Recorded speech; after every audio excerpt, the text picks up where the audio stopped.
Hi everyone. सो मैं एक बहुत इम्पॉर्टेंट प्रोग्राम की बात कर रही हूँ जो एक बेसिक हमारा सी प्रोग्राम है। क्या है कि आपको इनपुट लेना है यूज़र से 5 डिजिट का नंबर। सपोज़ मैं एक नंबर यूज़र से इनपुट ले रही हूँ। मैं नंबर जो इनपुट ले रही हूँ वो ले रही हूँ, सपोज़ मतलब मान के चलते हैं हम लोग ये इनपुट ले रहे हैं, ठीक है। That input will be of 5 digit number, ठीक है। 5 डिजिट का नंबर, सपोज़ मैंने 5 डिजिट का नंबर इनपुट लिया है, ये ले लेते हैं। ये मेरे 5 डिजिट का नंबर है जो मैंने इनपुट लिया है, ठीक है। अब ये नंबर मैंने इनपुट लिया है, अब मुझे इनकी डिजिट्स का सम प्रिंट करवाना है। मतलब मुझे 1 + 5 + 5 + 3 + 5 तो कितना हो गया आपका 10, 11, 11 + 3 14, 14 + 5 19। तो मुझे अपनी आउटपुट स्क्रीन पर ये इसका सम आपका प्रिंट करवाना है, विच इज़ 19। ओके, अब मैं इसको कैसे प्रिंट करवाऊंगी, सबसे पहले तो मुझे ये देखना है। अब कैसे इसको मुझे प्रिंट करवाना है या कैसे मैं इसको प्रिंट करवा सकती हूँ, इसका लॉजिक सोचना पड़ेगा।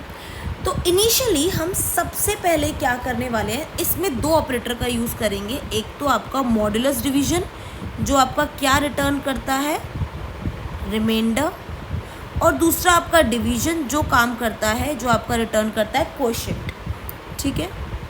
तो ये 2 हमें पता है, या ये 2 हम चीज़ें हमें पता है कि भाई जो हमारा मॉड्यूलस ऑपरेटर है, इसको हम लोग बोलते हैं मॉड्यूलस ऑपरेटर,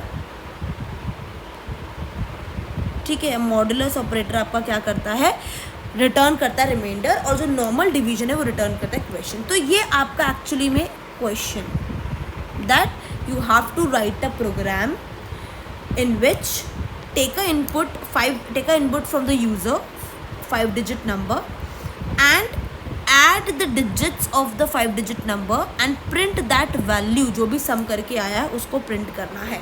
अब सबसे पहला जो टास्क रहेगा इसका, सबसे पहला जो टास्क रहेगा वो क्या रहेगा कि भाई पहली बात तो आपको ये जो डिजिट्स है ये कहीं किसी वेरिएबल पे स्टोर करवानी पड़ेगी। भाई पहली चीज़ तो एक तो उसको एक्सट्रैक्ट करना पड़ेगा। एक्सट्रैक्ट मतलब कि भाई आपको पहले ये भी तो देखना पड़ेगा ना कि आपका ये जो लास्ट की डिजिट्स है उसको एक्सट्रैक्ट करवाना पड़ेगा, फिर उसे किसी वेरिएबल में स्टोर करना पड़ेगा। फिर ये 4 नंबर बच जाएंगे। सपोज़ आपने 5 को एक्सट्रैक्ट करवा लिया, उसको स्टोर कर लिया। अब आपके पास ये 4 नंबर बचे, फिर आप 3 को एक्सट्रैक्ट करवाओगे, इसको कहीं स्टोर करवाओगे। अब 3 नंबर बचे, फिर आप क्या करोगे, 5 को एक्सट्रैक्ट करवाओगे। अब 2 नंबर बचा, फिर आप इसको एक्सट्रैक्ट करोगे। अब 1 बचा, अब इसको कहीं सेव कराओगे। फिर ऐसे कर करके जहाँ पे आप इसको एक्सट्रैक्ट करवाते जाओगे और इसका सम करते जाओगे, क्योंकि बेसिकली हमें क्या चाहिए, जो भी डिजिट्स है उसका सम चाहिए। तो अब आप इसमें कैसे अपना लॉजिक लगाओगे ये हमें देखना है। तो चलिए एक काम करते हैं, मैं एक कोशिश करती हूँ समझाने की, और मैं आपसे रिक्वेस्ट करूँगी अगर आपको समझ में आ जाता है तो आप प्लीज़ इसे खुद से ट्राई कीजिए। सपोज़ मैंने एक नंबर लिया, राइट, मैं एक नंबर ले रही हूँ। मैं इनिशियली एक आपको एल्गोरिथम बना के दिखाती हूँ। इनिशियली मैंने क्या किया, एक नंबर लिया, एक वेरिएबल लिया नंबर, जिसमें मैं नंबर इनपुट करवाऊँगी, और मैंने 2 अलग से एक वेरिएबल ले लिए, ठीक है। एक में मैं क्या करवाने वाली हूँ, एक में मैं डिजिट्स, ए वेरिएबल में डिजिट्स को एक्सट्रैक्ट करवाऊँगी, ठीक है, डिजिट्स को एक्सट्रैक्ट करवाऊँगी, और एक दूसरे वेरिएबल में रिमेनिंग डिजिट्स रखूँगी। ये मेरा लॉजिक है, ये मैं करने वाली हूँ। और यहाँ पे मैं 5 डिजिट का नंबर जो इनपुट लूँगी, ठीक है। ये मैं क्या ले रही हूँ, ये मैं ले रही हूँ 5 डिजिट का नंबर, यहाँ पे मैं इनपुट लूँगी। तो समझ गए आप 3 वेरिएबल। पहला वेरिएबल तो मैं नंबर, ये मैं 5 डिजिट का नंबर कीबोर्ड से मतलब यूज़र से ले लूँगी।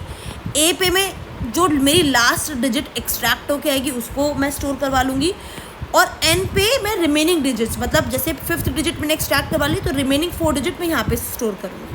तो सबसे पहला तो मेरा ये हो गया। अब मुझे क्या करना है, मैंने 3 वेरिएबल ले लिए, मतलब मैंने आपके 3 वेरिएबल ले लिए। तो स्टेप 1 में मैंने डिक्लेयर करवाया नंबर को, उसके बाद एक। अब नेक्स्ट स्टेप में मैं क्या करने वाली हूँ कि भाई मुझे एक्सट्रैक्ट करनी है, तो मैं ए में अब मुझे डिजिट एक्सट्रैक्ट करनी है, मतलब लास्ट डिजिट एक्सट्रैक्ट करनी है। तो जो भी मेरा अच्छा एक चीज़ और, क्योंकि मुझे सम करवाना है तो मैं सम को इनिशियलाइज कर देती हूँ हेयर, मैं सम को इनिशियलाइज कर देती हूँ 0, ठीक है, मतलब ताकि वो कोई गार्बेज वैल्यू ना ले, बिकॉज अदरवाइज अगर आप सम को इनिशियलाइज नहीं करोगे otherwise it will contain that garbage value. तो सम को हम इनिशियलाइज कर देते हैं कि उसकी वैल्यू क्या है, अभी 0 है, अदरवाइज वो अब खाली छोड़ दोगे, आप इसको सिर्फ ऐसे लिख दोगे, so that will be it will take a garbage value, right. तो हम लोग सम को इनिशियलाइज कर देते हैं which is equal to 0। Second step समझ में आया। अब नेक्स्ट स्टेप क्या है, नेक्स्ट स्टेप है मुझे लास्ट डिजिट एक्सट्रैक्ट करवानी। सपोज मेरा नंबर जो है वो ये है, मतलब जो मैंने नंबर लिया है वो मेरा ये है, ठीक है, नंबर मैंने लिया है नंबर सपोज 15535, ये मेरा नंबर है। अब मुझे इस लास्ट डिजिट्स को एक्सट्रैक्ट करवाना है, तो मैं क्या करूँगी, और उसको कहाँ पे स्टोर करवाना है, ए में। तो मैं क्या करूँगी, जो मैंने नंबर आपका लिया है यूज़र से उसको मैं मॉड्यूलर डिवीज़न कर दूँगी 10 से, ठीक। अब कैसे होगा, सपोज़ मैंने 15535 का मॉड्यूलर डिवीज़न किया 10 से, तो 10 1 ज़ा 10, तो यहाँ पे 55 आया, 10 5 ज़ा 50, यहाँ पे 5 आया, ठीक है। अब आपके पास 53, फिर अगेन 10 5 ज़ा 50, यहाँ पे आपके पास क्या आया 35 आया, फिर 10 3 ज़ा 30। सो हेयर आपके पास इसने क्या रिटर्न कर दिया, ए ने क्या रिटर्न कर दिया 5, और 5 आपकी क्या है लास्ट डिजिट है नंबर की, तो ए अब क्या कंटेन करेगा 5, राइट। अब ए 5 कंटेन करेगा। अब मेरे पास रिमेनिंग डिजिट मुझे किस में स्टोर करवानी है, एन में, राइट। तो रिमेनिंग डिजिट्स का कैसे चलेगा, रिमेनिंग डिजिट क्या होगा कि भाई जो भी आपने नंबर लिया है उसको जब आप डिवाइड करोगे 10 से, तो वो क्या करेगा, ये क्वोशंट को हमें स्टोर करवा देगा एन में। और फिर आप क्या करोगे, sum is equal to sum plus a. तो अभी सम क्या है 0 है, और ए ने कौन सी वैल्यू कंटेन की है, ए ने रिमाइंडर कंटेन किया है, एन ने क्या कंटेन किया है, ये किया है। तो ये क्या आ जाएगा आपका 5 विच इज़ इक्वल टू 5। तो सम में अभी क्या आ गया 5 आ गया, तो लास्ट डिजिट एक्सट्रैक्ट हो गई। अब ऐसी आपको फोर्थ डिजिट एक्सट्रैक्ट करनी है, राइट। तो अब हम क्या करेंगे, इसको फिर से रिपीट करेंगे। अब हम क्या करेंगे, ए में हम जो रिमेनिंग डिजिट्स मैंने कहाँ स्टोर करी थी, एन में। तो ए में मैं क्या डालूंगी, एन का मॉड्यूलर डिवीजन करूँगी किससे, 10 से, ताकि मैं क्या एक्सट्रैक्ट कर लूँ, fourth digit, right. Fourth digit extract कर लिया, तो मतलब कौन सी डिजिट 3 मुझे एक्सट्रैक्ट करनी है।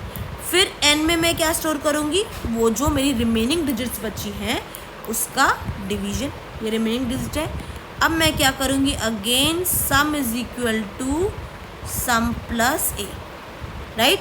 तो क्या हो जाएगा, इस ए में क्या आएगा, इस ए में वैल्यू कौन सी आ जाएगी बेटा, इस ए में वैल्यू आ जाएगी second fourth digit which is 3, और इसमें क्या आ जाएगा आपका, रिमेनिंग डिजिट्स आ जाएंगी, वो आ जाएगा आपका 155, राइट।